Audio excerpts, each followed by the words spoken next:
Hello, everyone, and welcome to the Golden Astrologer Podcast. This is Deb McBride, and today is Sunday, April 30th in the year 2023. And I am broadcasting from beautiful Escazú, Costa Rica, where it is rainy season. Woohoo! The rain started yesterday, and it poured yesterday, and it poured today. So here we are. It's rolling. It's happening. The rain is here. And it's interesting. I don't hear the birds as much. I heard them earlier, but I guess they're done calling in the rain. And so it was raining. I don't have to water the garden. It's one less chore I have to do. But then there's other things that we need to consider when it's rainy season. And, you know, it's a beautiful, beautiful time because the earth smells amazing when after the rain.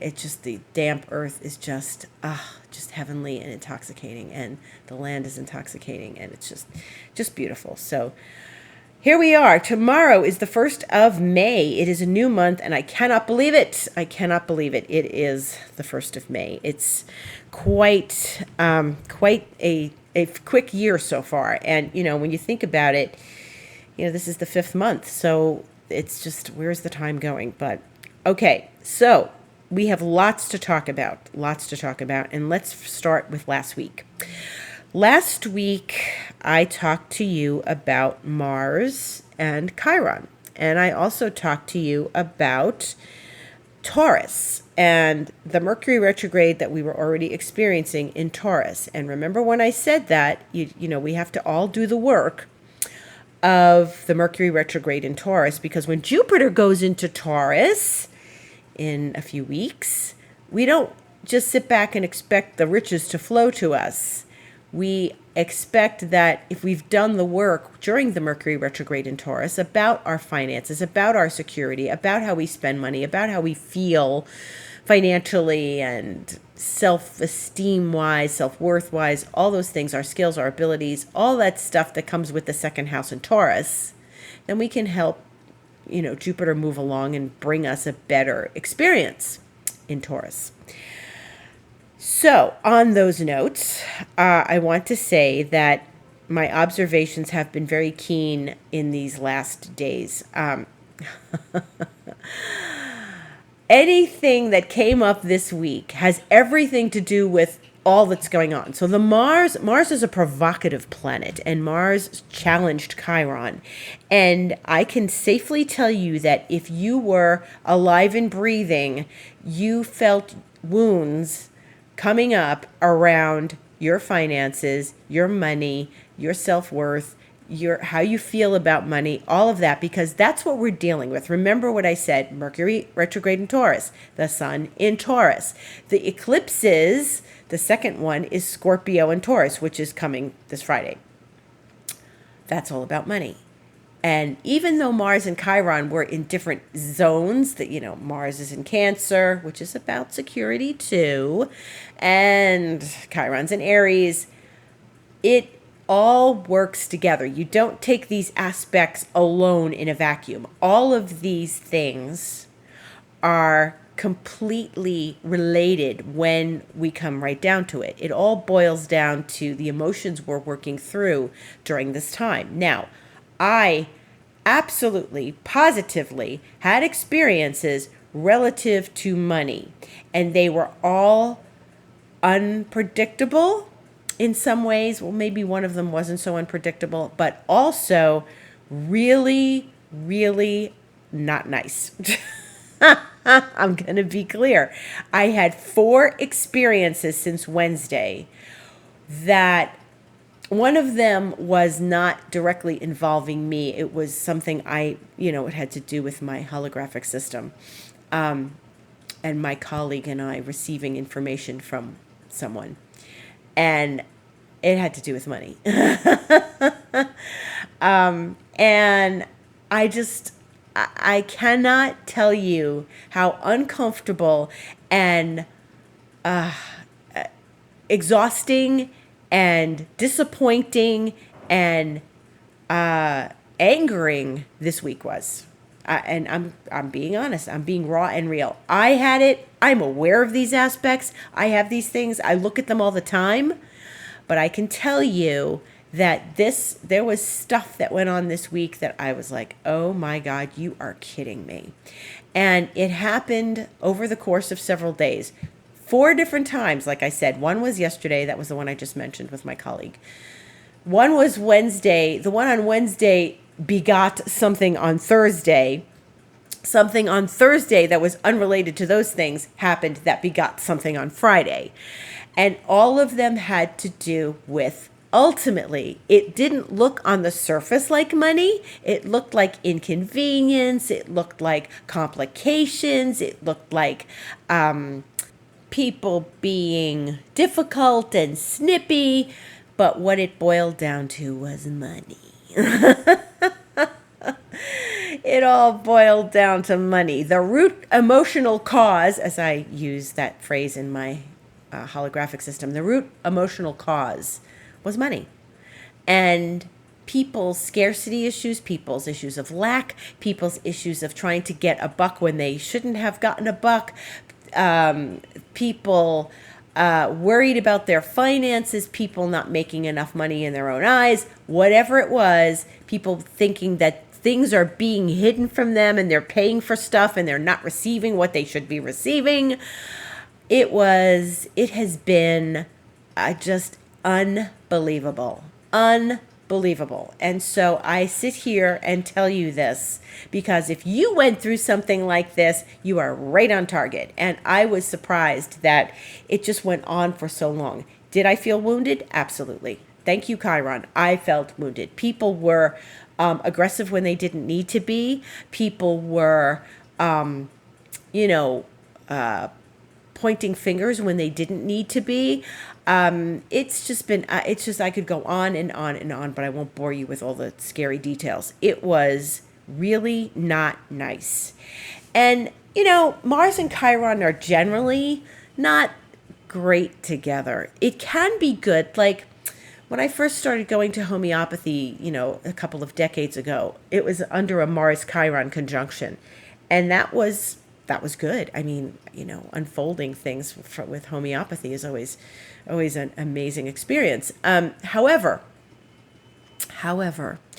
this was a challenge from Mars to Chiron, and then it was a square, and then we had all this mess of Mercury retrograde and the mess of the eclipses at the same time, and just all of it was one giant ball of mess. And it just, I can't even begin to describe it. I don't want to keep telling the stories, but but I had to, as a part of one of the things that happened was I had to keep telling the story just in order to sort things out with the branches this went out to, that this whole story went out to. So it was a mess.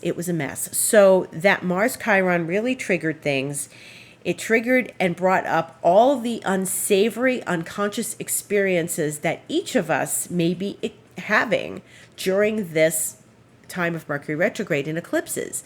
Eclipses bring emotions to the table. Mars Chiron brings wounds to the table. Mercury retrograde brings out the truth. All of this is stuff stewing in our unconscious minds, and how complicated and not nice and unattractive and icky things can get when we are doing this. And I work on myself regularly, right? The good news is, since I do work on myself regularly, I was able to see it for what it was and not get too embroiled in it. It sounds like I'm embroiled, right? But no, I really actually had a good awareness of what was going on. And then I had a talk with my colleague from yesterday, and she and I were talking about certain circumstances, and she and I were on the same page of things. So it really, people got triggered this last week, and whether you wanted to get triggered or not, you got triggered. So I had people tell me, later in the week, I didn't have the mind to respond, and I had, all sorts of this going on and that going on. People saying I need to get out of town. It's been something else. It has really been something else. And things got turned upside down, and things got topsy-turvy. And I'm just glad now that I was able to get my hands around it and figure out how this got into my energy field. Because these things, if you're like, what the hell was that? How did this come up in my energy field? Well, this has got to do with my own programming, my unconscious programming around lack, scarcity. We all have something, right? We all have something. Even very, very wealthy people have like programs around these things. Yes. So it was a deep dive into those things. And tomorrow Pluto is going retrograde. Tomorrow Pluto is going retrograde at 1:09 p.m. Eastern time, which is 11:09 a.m. my time. And it is going retrograde in Aquarius for the first time since it has entered that sign. And Pluto always, when it slows down in either direction, it brings up unconscious stuff. And so we are always left to deal with a lot of the unconscious realms and the energies and emotions that surface as a result of this. Chiron and Mars squared on Thursday. My situation started on Wednesday, and they were kind of coming up over the hill the week before too. So I should have really known. But in some of the things I'm very relieved about. Some of the things I still need to remember for the future,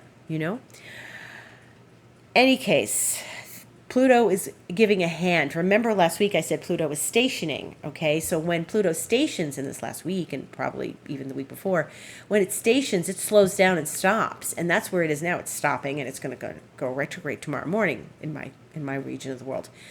And when Pluto stops and does that, we have a lot of the creepy crawlies sometimes surface for our betterment of our human experience,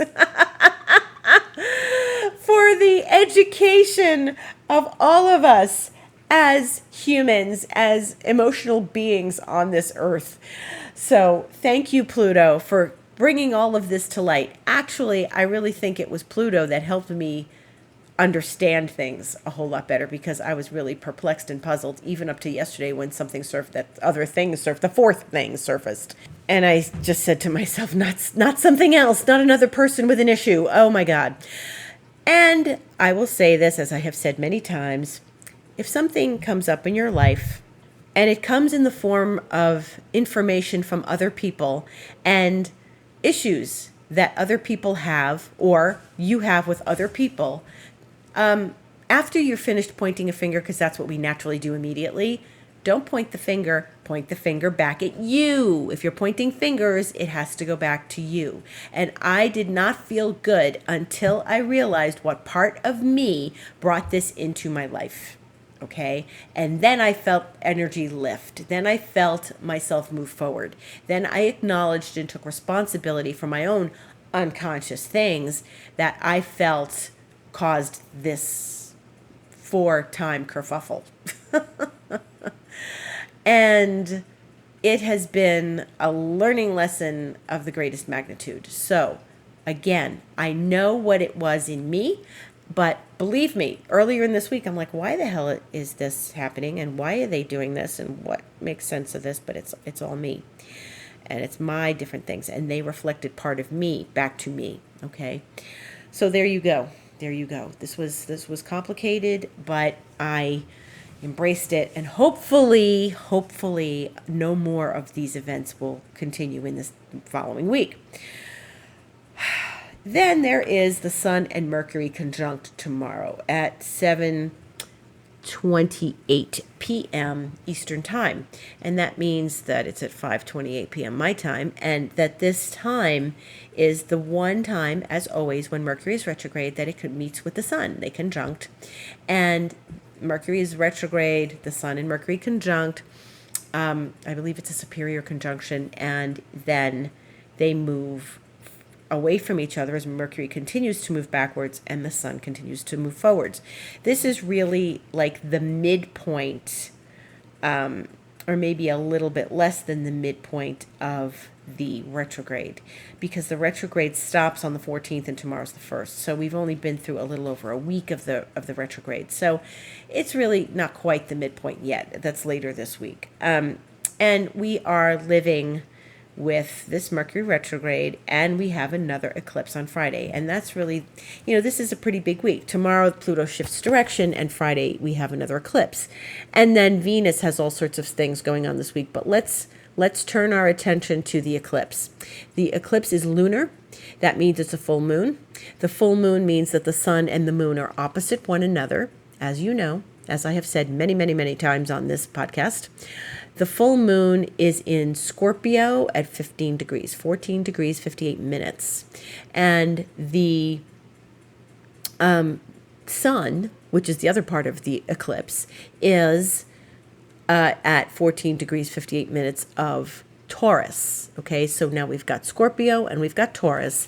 And if you have anything around that 15 degree mark in those signs, or in Aquarius and Leo, because they are also part of the fixed signs group, this is very important for you. And there are some very powerful things happening. Now remember, Mercury went retrograde at 15 Taurus, and so the sun is going to be hitting the point where Mercury went retrograde. I expect more things to come forward, perhaps not as painfully as they did the other day, but my recommendation, and I'm going to heed my own advice, is to keep working through these emotional patterns that have things to do with money and possessions and resources, and your feelings about that, your emotions around that. What triggers lack in you? What triggers, a feeling an absence of wealth or fluid financially? This is something very, very, very powerful. Eclipses are powerful, okay? Things are different after eclipses than they are before eclipses. I definitely recommend doing your emotional homework and sitting with yourself. Like, I had to sit with myself for hours to figure out how this got into my energy field, okay? So I recommend sitting with yourself for some hours and working through whatever issues there are around those things. Now, eclipses are highly emotional, as I have said many, many times. They are often out of control, and people behave in ways that are not typical of them. Why would she behave like that? Why did she lose her shit like that? Because people are emotional, and they are overwhelmed oftentimes during these eclipses. And this is no exception. And I expect that people are going to get a little cuckoo with Uranus close to the eclipse. Okay, now there's a 3-degree difference between the eclipse and the planet Uranus, which is the planet of chaos, genius, brilliance, breakthroughs. So what are we striving for, everybody? We're striving for a breakthrough. As I have said many, many times, when we're dealing with Uranus, we would like to strive for a breakthrough. We don't want to continue having emotional upheavals. We want to be conscious, bring things to consciousness, and know that we are working through things. And when something comes through and we go, aha, that's what it is, that's when we have our breakthrough. Okay? Now, Uranus is at 18 degrees of Taurus. The moon will be at 15 degrees Scorpio. And then next Friday, on the 5th, when we are having this eclipse at 1:34 p.m. Eastern Time, the moon will then at 8:13 p.m. Eastern Time, 6:13 p.m. my time, the moon will oppose Uranus. So the moon and the eclipse is opposing Uranus for sure, but the exactitude of that is happening at 8:13 p.m. Eastern Time. My teacher used to call it the fallacy of the partile aspect, meaning we don't expect things to happen exactly at the moment the aspect is exact. That's a fallacy. It can happen the day before. It can happen the day after. It could happen in the middle of the night. It can happen somewhere around there. It doesn't mean like, whoo, yeah, 8:13 p.m. We're past Uranus in the eclipse. No, because guess what? When we get into next week, and we'll talk about this more next week on the podcast, is that we got that Sun-Uranus conjunction, because the sun will finally reach the point that Uranus is at on the 9th. So that gives us several days windows for things to surface, okay, and things to get worked through. And if you say on the 5th of May, Cinco de Mayo, in Mexico anyway, it's not Cinco, it's Cinco de Mayo, but it's not a holiday here. If you think that you are going to have an experience on Friday the 5th, and then it doesn't happen until Tuesday the 9th, yeah, that's the eclipse, folks. That's the eclipse. And it's the eclipse with Uranus. So let's try to use our intuition as best as we can, because intuition right now is really, really, really important. You know, I smelled trouble in one of those situations the week before. Okay, I couldn't say that it was going to go the way it did, but I smelled trouble the week before. I had some instincts about it, but that one was not like, I didn't smell the other situations. The three other ones, no, I didn't expect those. Okay, but you have to snuff out. You got to see what's happening. You got to sense it. You got to smell it. You have to use that intuition, all your senses, to tap into whatever is happening during this eclipse that could potentially rear its head. Hopefully it's a breakthrough. Hopefully it's not something that is a disruption. It might be an immediate thing. Okay, we got to get rolling now. We have to, oh, okay, that happened. The baby's coming. The baby is coming. And everything can be a surprise with Uranus, things like move forward, things, whatever, with Uranus. I recommend one thing. It's Mercury retrograde. Watch what you say. Watch what you say. Be as honest and as forthright as possible. Watch what you say, and give people, a chance to tell you, their story. Do that, and listen to people, but also don't be naive. I think I was naive in some of the cases that happened over last week. There were definitely some things that I could have been a little sharper about, and I relaxed into trusting people that I probably should not have trusted. Okay. And they were not to say that these things were done with malice aforethought. They were not. They were done as a matter of desperation from people who had experiences and emotions around lack and scarcity. And they reflected back to me my own feelings of those things. And so the experience, people are going to be calling, my friends who listen to this are going to be calling me, what happened? And, there's a lot to ponder and feel into during these days. And please, please, please remember, we're dealing with outer planets when we're dealing with Pluto and Uranus. Tomorrow's Pluto, the end of the week is Uranus. Please be aware that these things are for deeper reasons in our lives, okay? They're not some random, okay, well, that didn't happen. It's about a deeper perception, a deeper learning, a deeper experience in our lives, okay?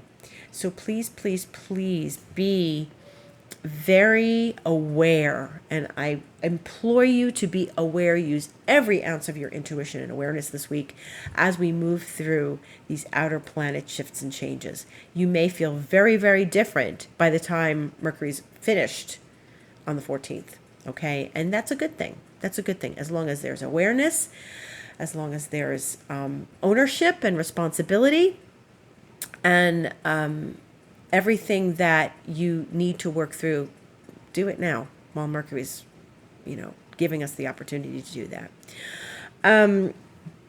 So then we have Venus, and she on Thursday the 4th is she's in Gemini, remember, she's going to square Neptune. That is a challenge at 1:40 p.m.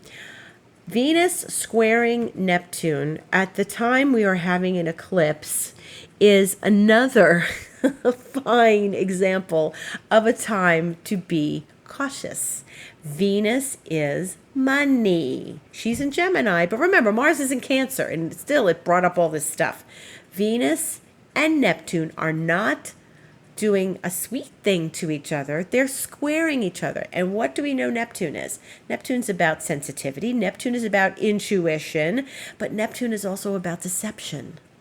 And if there's any moment when you can be deceived this week, it's this one. Eclipses, deception. This is another thing that could surface and bubble up during this week. Okay, deception in relationships, deception with women, Venus, deception with money. So please, please, please be aware of this. Now, maybe it's a continuing saga from last week. I know mine will be, but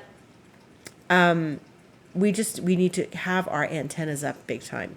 The other thing is that Venus will be sextiling Jupiter, but that won't be till about midnight, and it's really early in the AM on Friday.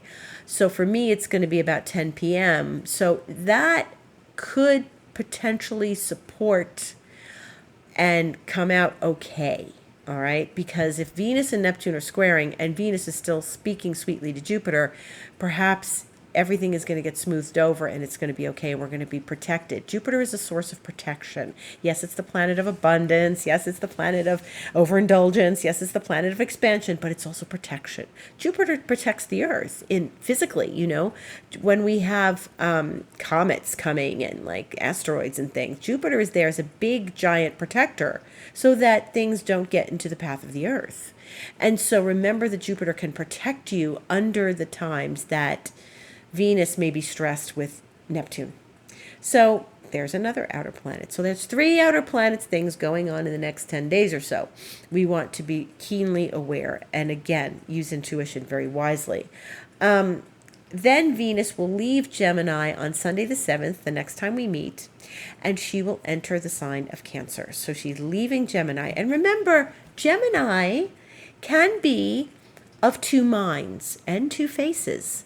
So when we're dealing with Venus in Gemini, she can be a little bit deceptive when squaring Neptune. She may not think she's being deceptive. It may be an unconscious deception, but to us, to the person receiving it, it can very well be deception. So there's that. And then there's Venus entering Cancer on Sunday. And that is more about, hopefully, after the eclipse, restoring home, hearth, being with loved ones and family and friends and just sort of taking care of things in a very traditional sense and in a loving sense. Venus in Cancer can be very loving, okay? So that's that. And that's about it for the week. We will be reconvening on Sunday the 7th after the eclipse. And I can tell you that there's going to be some energy surfacing this week. So if you need me, I am available to you to have a session. You can do an astrology session with me and we can talk through these things. You can do a Reiki session with me and we can smooth over the rough edges of the emotions and clear out all the old stale emotions and things. And everything else that's available to you. My videos are available too. Remember, I had a masterclass on Saturn going into Pisces and Pluto going into Aquarius. You might want to watch that Pluto one this week with Pluto turning around, changing direction tomorrow. Those are available, as are the sessions. They are all available on Book Online at my website, thegoldenastrologer.com. There's also my masterclass, How to Be a Goddess in a Masculine World. If you are interested, that is available to you. And it is definitely good for looking at the male or the masculine feminine dynamic and the duality of those and stepping forward and taking action and knowing when to rest and receive. So it's all about that. I offer my new mentoring program. And if you are interested in that, you can write to me, deb@debmcbride.com or info@thegoldenastrologer.com.